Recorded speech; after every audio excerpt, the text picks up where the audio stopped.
Nobody ever throws a parade for the man who just keeps showing up. There's no holiday for it, no card at the store, no moment where somebody says thank you for staying when you didn't have to. You just wake up and choose it again quietly without applause. I did that for 16 years. And the girl I did it for looked me dead in the eye at her wedding rehearsal and told her mother she didn't want me walking her down the aisle. My name is Walter Briggs. I run a small hardware store in Cedar Falls, Iowa, the kind of place with a bell over the door and a coffee pot older than most of my customers. I don't own a suit that wasn't bought for somebody else's funeral, but for 16 years I showed up for a girl who never once asked me to. I met Sandra at a hardware convention in the spring of 2007. She was buying paint for a rental property and had no idea what primer even was. I walked her through it. She laughed at how seriously I took a can of kilts, and something about that laugh opened a window in a house I didn't know was sealed shut. She told me about Emily on our third date, folding her napkin twice before she said it. I have a daughter, she said. She's 9. Her father's not in the picture, hasn't been since she was 4. I nodded. Okay, I said. That doesn't change anything for me. Most men say that and mean it for about a month, she said. I meant it for 16 years. Emily Carver was 9 when I met her, quiet and watchful. The kind of kid who sizes up a room before deciding it's safe to walk into it. She shook my hand like she was doing me a favor, then went back to her homework without another word. Smart kid, I thought. She already knows most men who come through that door don't stay. I decided right then I'd be the one who did. I married Sandra in the fall of 2009. Emily was 11, standing at the edge of the yard in a dress she hated, refusing to smile for a single photograph. I respected that. Most adults never stop performing. And here was an 11-year-old who simply wouldn't. The first 2 years were careful. I didn't push, didn't try to be her friend. I just showed up, did the dishes, fixed what broke, and let her watch me. Every Wednesday I drove her to piano lessons while Sandra worked the evening shift. 30 minutes there, 30 back, almost total silence. I run a hardware store. I'm comfortable with quiet. One Wednesday, when Emily was about 13, she said out of nowhere, "You don't even like piano music." "I like watching you get better at something hard," I said. She didn't answer, but the next week she left the recital room door open a crack, which she'd never done before. What I didn't know yet was that while I built something with Emily one Wednesday at a time, Sandra was quietly building something else. Without meaning to hurt anyone, Sandra had been left before, and people who've been left before sometimes protect their children from getting close to anyone who might leave too. Here's what you need to understand about Sandra Carver before she became Sandra Briggs. She'd been left before. Emily's father packed his things on a Tuesday and had a new address in Omaha by Friday. Before him, there was a man named Curtis who lasted 8 months before deciding fatherhood wasn't for him. Sandra had built scar tissue in the shape of a rule. Don't let Emily attach to someone who isn't going to stay. So when I showed up steady, quiet, reliable in the way a man who's owned the same store for 20 years is reliable, Sandra watched me with hope in one hand and a countdown clock in the other. She wanted me to stay, but she didn't fully trust that I would. And she wasn't going to let her daughter fall for a man who might one day pack his things too. So she started protecting Emily quietly, the way only a mother who's been hurt knows how. When Emily was 12 and starting to warm up to me, just barely, Sandra would say small things. "Walter works a lot, baby. Store keeps him busy." You never really know how long something like that lasts. When Emily was 14 and I hadn't missed a single piano lesson in 3 years, Sandra said, "Walter's a good man, but don't get too settled. Things change. People change." When Emily was 16 and I overheard her almost call me dad by accident, then catch herself and go red in the face, Sandra took her aside that night. I don't know what was said. She never came close again. She wasn't trying to hurt me. I believe that with my whole chest. She was trying to protect Emily from loving a man who leaves. The devastating irony is that I was the one man in Emily's life who was never, ever going to leave. I was the permanent one, and Sandra taught her to treat me like a temporary arrangement. Emily grew up believing her distance from me was self-preservation, emotional intelligence. She had no idea she was living inside her mother's fear. I kept opening the store at 6, kept driving her to lessons, kept showing up. Now I need to tell you about Roy Emmett. Roy and I grew up together in Cedar Falls, worked construction jobs side by side one summer before he went off and built himself a contracting business that eventually became the biggest in 3 counties. We were the kind of friends where you can call it midnight and he picks up without complaint. Emily had been studying architecture at Iowa State. She was good, genuinely good. I'd seen her sketches on the kitchen table when she thought I was just watching television. When Emily was 20, I started talking to Roy, not asking, talking. I told him about her portfolio, her grades, what I'd seen of her work. Roy was quiet for a moment over his coffee. "How come you're doing this?" he asked. "Because somebody should," I said. He nodded and said, "When she's ready, have her send me her work. We'll talk." Over the next 3 years, I checked in with Roy every few months, quietly, casually. Emily made the dean's list her junior year. She won a regional design competition her senior year. I mentioned these things to Roy the way you mention weather. Just information, no pressure. By the time Emily graduated, Roy had quietly held a junior designer position open at Emmett Construction and Design. Full salary, benefits, mentorship built into the contract. He'd turned down 2 other candidates for it. When I asked him why, he said, "Because you've run that hardware store for 20 years and never once asked me for anything.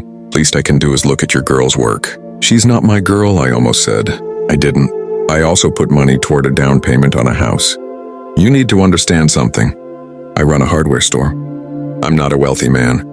That money came from 3 years of extra Saturday shifts, from skipping a fishing trip to Lake Okoboji I genuinely wanted to take. I'd seen the listings Emily had been quietly saving on her laptop. Small craftsman bungalows near the university, the kind with the wraparound porches she always circled in magazines and then closed the tab. When she thought I'd noticed, I put that money aside, 18 months before her wedding, and kept the paperwork at Roy's office. I told no one, not even Sandra. June in Cedar Falls is the kind of month that starts out beautiful, before the humidity turns the whole state into a warm, wet blanket. Emily's wedding was set for a Saturday, clear sky, the old Grange Hall out on County Road 9. 26 years old, and she looked, walking through that house getting ready, like a woman who'd finally figured out the shape of her own life. Her father, Dale, was flying in from Omaha for the rehearsal dinner, his first visit to Cedar Falls in 3 years, because Dale's schedule was apparently incompatible with his own daughter's ordinary life, but very compatible with weddings and the chance to be photographed. Being a proud father, Emily was electric all afternoon, checking her phone for his flight updates every 10 minutes. The energy in the house was the kind that happens when someone's favorite person is finally coming. I was very clearly not that person. That was fine. I'd accepted that a long time ago. I was in the kitchen before the rehearsal dinner, straightening chairs, wiping the counter, staying useful the way I always had. The envelope with the house paperwork was in my coat pocket, hanging by the door, and I was planning to give it to her quietly after dinner. No speech, no fuss. I heard Emily come down the stairs behind me, her heels loud on the wood in a way they never usually were. "Walter," she said. "My name. The way you say a word you've used so many times it's lost all its meaning." "Hey, you look beautiful," I said. "I need to tell you something before dinner." Something in her tone made me set down the dish rag. "The greatest gift you could give me tomorrow," she said quietly, almost carefully, like she'd rehearsed it, "is to not walk me down the aisle." The kitchen went very still. "You're not my real dad," she said. "Dale's flying in. It should be him. You understand, right? It's just tradition." Then she straightened her earring and walked back upstairs to finish getting ready for the dinner. I stood there. I didn't move for a long moment. And then, because the universe apparently felt I hadn't absorbed enough for one evening, I looked up. Sandra was standing in the hallway. She'd heard every word. I could see it in her face, the way she'd gone very still, the way she was looking at me with something that wasn't quite guilt and wasn't quite sorry and wasn't quite brave enough to be either one. Our eyes met. 1 second, 2. She turned and followed Emily upstairs without making a sound. That was the moment I understood everything, not Emily's words. I'd been preparing for something like that since the day I married her mother. Kids say hard things. Kids shaped by fear say harder ones, and I'd made my peace with that a long time ago. Standing on cold sidelines and driving silent car rides without ever once asking for credit. That wasn't the wound. The wound was Sandra's silence. 16 years of being the man in that house, fixing what broke, staying when it was hard, loving a girl who'd been quietly taught not to love me back that way. And she stood in that hallway with a front row seat to it and still said nothing. The same way she'd said nothing for 16 years. Every time she planted one more small seed of doubt, I walked to my coat, reached into the pocket, and took out the envelope I'd been carrying for 18 months. I set it on the kitchen table. The house keys on top, a single ring, no fob, because Emily always said keychains were extra. And I'd remembered that the way I remembered everything about that girl, including the things she never knew I noticed. I placed Sandra's letter beside it, open, face up, so there'd be no question of what it said or who it was meant for. I put on my coat. I didn't slam the door. I pulled it shut behind me, quiet as a man who's made his peace, and walked to my truck under a sky that hadn't decided yet whether it wanted to rain. I didn't drive far. There's a gravel pull-off about 15 minutes outside, Cedar Falls where the Cedar River bends, a place I used to go when the house felt too small for whatever I was carrying that day. I cut the engine, sat in the dark with the windows down, and listened to the water moving somewhere below in the black. I wasn't running. I just needed somewhere quiet to put my head down for a minute before whatever came next. While I sat by that river, Emily and Sandra went to the rehearsal dinner with Dale and the rest of the family. They came home near midnight, laughing about something Dale had said on the drive over. They walked into the kitchen and then they saw the table. The light was still on. I'd left it on. The keys, the 2 envelopes, the silence of a house, missing the particular weight of a person who'd been in it for 16 years. Emily picked up her envelope first. Inside, a deed transfer for a small craftsman bungalow 2 streets from the university, the one with the wraparound porch she'd circled in a magazine 3 years ago and never once mentioned out loud. Her full name was already on the paperwork. Roy's signature witnessed it, along with a handwritten note confirming the down payment. Had been sitting ready for 18 months, waiting for this exact wedding. And at the bottom in my handwriting, 1 line added before I left. The house is yours whether I walk you down that aisle or not. Congratulations, sweetheart, Walter. That was it. No guilt trip. No after everything I've done. No mention of the Saturday shifts or the missed fishing trip or the 16 years of 30-minute drives in total silence. Just the gift, delivered clean and a door held open. Emily set the letter down carefully. She stood at that table for a long time, the deed still in her hand, before her legs seemed to remember how to move. Sandra's letter was different. She read it standing at the counter. She read it 4 times before her legs worked again. Or so she told me months later, when enough had crumbled between them for honesty to finally find room to breathe. It said, "Sandra, I've known for a long time you were afraid I'd leave. I understood it. You'd been left before and you weren't going to let Emily pay the price for trusting the wrong man again. I don't say this to accuse you. I say it because I think you need to hear that I saw what you were doing, and I stayed anyway. I stayed because I was never going to leave, not ever. That was the one thing you were wrong about. Maybe the only thing, but it cost Emily the most. Emily is 26 years old and doesn't fully know who she is yet. Because you needed her not to attach too deeply to me. She deserves the chance to figure that out now on her own terms, without either of us pulling at her from opposite directions. Tell her the greatest gift I could give her was 16 years of showing up when nobody asked me to, and never once making her feel like she owed me for it. The mortgage on my place is paid through the fall. That should give everyone enough time to figure out what comes next. Walter." Emily read her letter 3 more times that night. Sitting alone at the kitchen table long after Sandra had gone up to bed, the deed to a house she'd never once said out loud that she wanted lying flat under the lamplight. Emily sat with that deed for a long time. She did the math. 9 years old when I arrived. 16 years.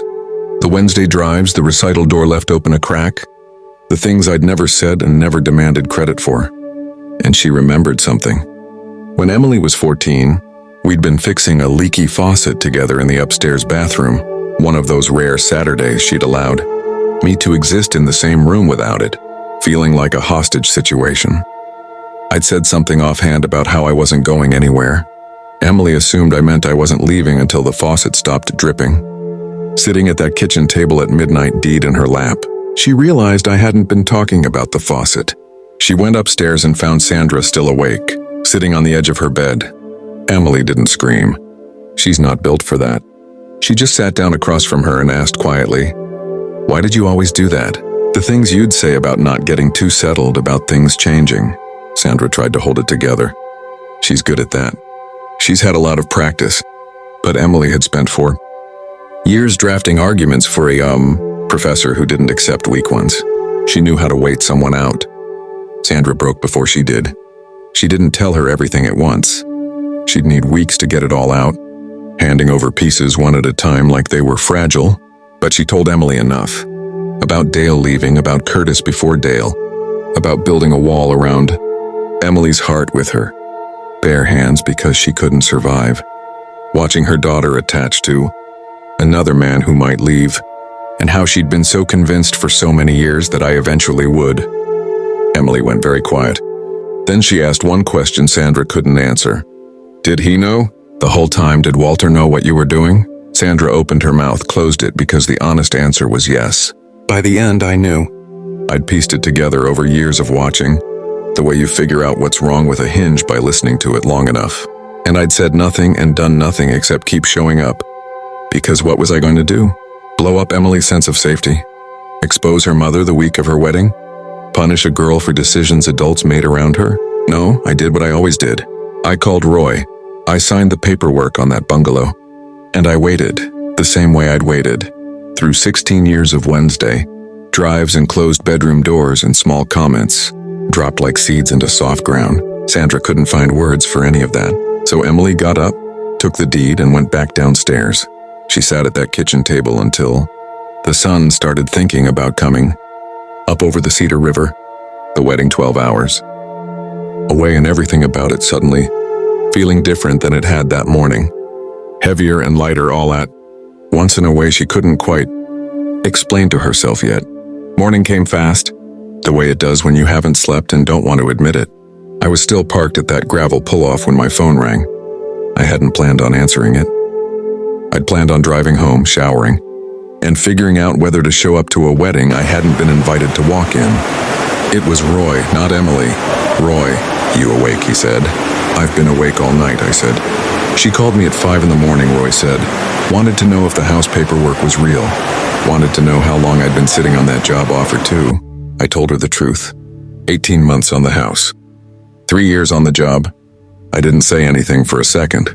"She's not mad at you, Walter," Roy said. "She's mad at herself for not seeing it sooner.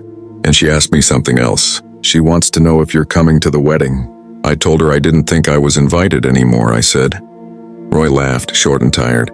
"She said to tell you the invitation was never the problem. The problem was she didn't know how to ask for it back." "I'm an old man who runs a hardware store," I said. "I don't know how weddings work when the bride uninvites you and then uninvites you 12 hours later." "Neither do I," Roy said. "But half my crew's coming to this wedding, so you might as well show up too." I drove back into Cedar Falls a little before 9.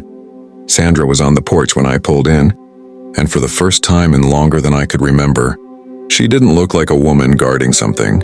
She just looked tired and a little relieved, and older than she had the night before. She didn't apologize right away. She just said, "Emily's asking for you. She's in the kitchen." I walked in, and Emily was standing exactly where she'd stood the night before, in the same spot by the counter, except this time she wasn't holding a deed.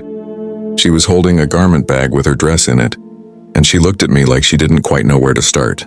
Neither did I. So I just said, "You look like you didn't sleep either." She almost laughed. Almost. "I know I said some things," she started. "You said what you needed to say," I told her. "I'm not here to make you feel worse about it on your wedding day." She shook her head. "That's not why I asked you to come back. I asked you to come back because I spent the whole night thinking about a leaky faucet, and I finally understood what you meant." I didn't say anything. I just stood there in that kitchen, coat still half on, waiting to see where she was going to take it. "I don't need you to walk me down the aisle to prove something to Dale," she said. "I don't even need you to walk me down the aisle at all if that's not what you want after last night. But I'd like you standing somewhere I can see you when it happens. That's all I'm asking. Somewhere I can see you." I told her I'd been standing where she could see me for 16 years. One more afternoon wasn't going to be the hard part. The wedding happened at the Grange Hall on County Road 9, same as planned. String lights strung between the old oak beams, folding chairs arranged in crooked rows because Roy's crew had set them up in a hurry that morning. Dale walked Emily down the aisle. That part didn't change, and I never expected it to. Some things belong to the people whose name is on the birth certificate, whether or not they earned it. But I was standing where she'd asked me to stand, off to the side near the front, where she could turn her head just slightly and see me without having to look for me. She did twice, once right before the vows and once right after.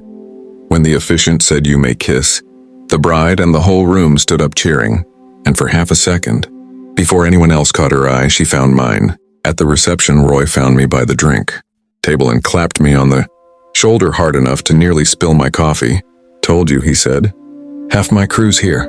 Best decision I ever made hiring that girl 3 years ago. Best decision I ever made was buying a can of Kills in 2007, I said. Roy laughed loud enough that a couple of people turned around. Later that evening, after the toasts and the cake and the first dance, Emily found me sitting alone at a table near the back. The way I usually end up at things like that.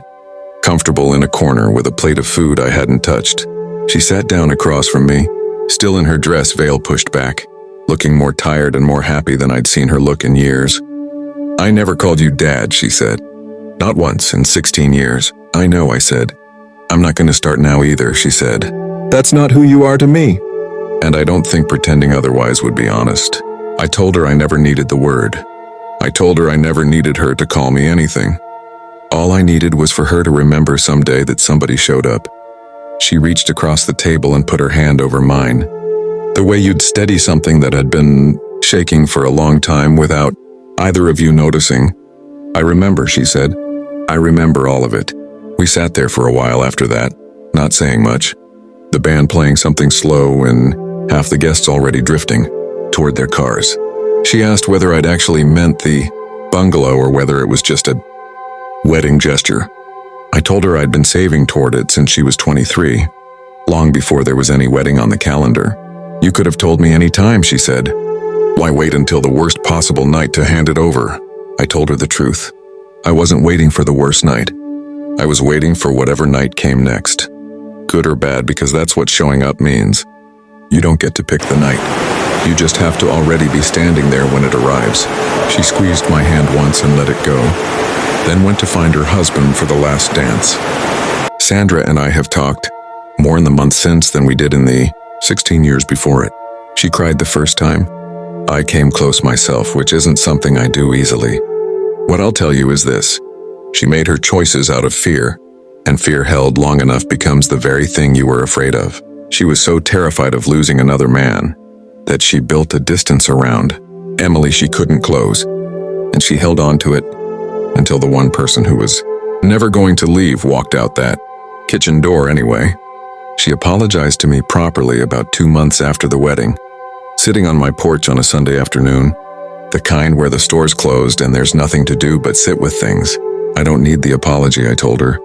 "I just needed you to see it, and you finally did."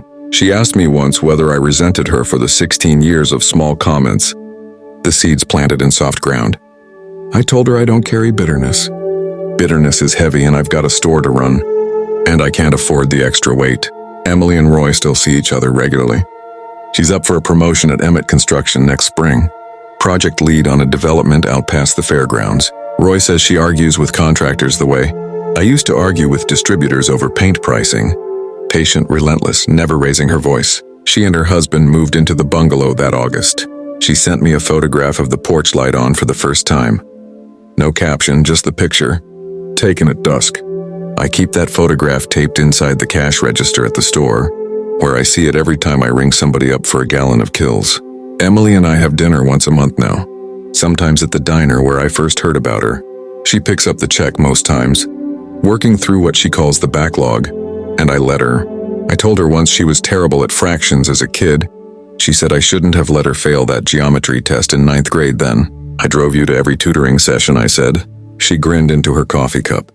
"Yeah," she said, "you did.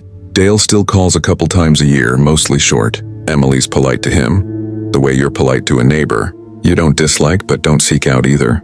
I don't know what to call myself in Emily's life anymore, and I've stopped needing a word for it. I've settled on Walter, which is what she's always called me, and which, said the right way, has come to mean something anyway. People ask me sometimes, mostly customers who've heard some version of this story around town, whether I'd do it again. 16 years for a girl who wouldn't call me dad, who told me not to walk her down the aisle, who needed a full night and a stack of paperwork to finally see what had been standing in front of her the whole time. I tell them the same thing every time without hesitating. I never needed her to call me anything. I never asked for the credit. Never once put my hand out, expecting something back for a Wednesday, drive or a Saturday shift or a down payment. I scraped together $1 at a time. All I needed, the only thing I ever needed, was to know that when it was over, she'd remember somebody showed up, that it meant something to somebody, even if it took her 26 years and one long night at a kitchen table to say so out loud. It didn't go that way at first. Not the way I pictured it back in 2007, sitting across from a woman with a careful voice in a diner booth, telling me about a 9-year-old girl who didn't know yet that I wasn't going anywhere. But it went somewhere, and some evenings closing up the store at 6, I catch myself thinking about a quiet 9-year-old who shook my hand like a little old man and walked straight back to her room without a word, and I think I'm glad I stayed. Through every silent car ride and every small comment I pretended not to hear, because a man doesn't get many chances in this life to be the one thing somebody can count on, and I wasn't about to waste mine. That's the whole of it. A hardware store, a can of Kills, a girl who grew into a woman who finally understood what a leaky faucet had really meant all those years ago. Thanks for sticking around for this one. If it meant something to you, drop a like, subscribe if you haven't already, and share it with somebody who needs to hear it today. We've got plenty more stories waiting for you right here on the Revenge Hub.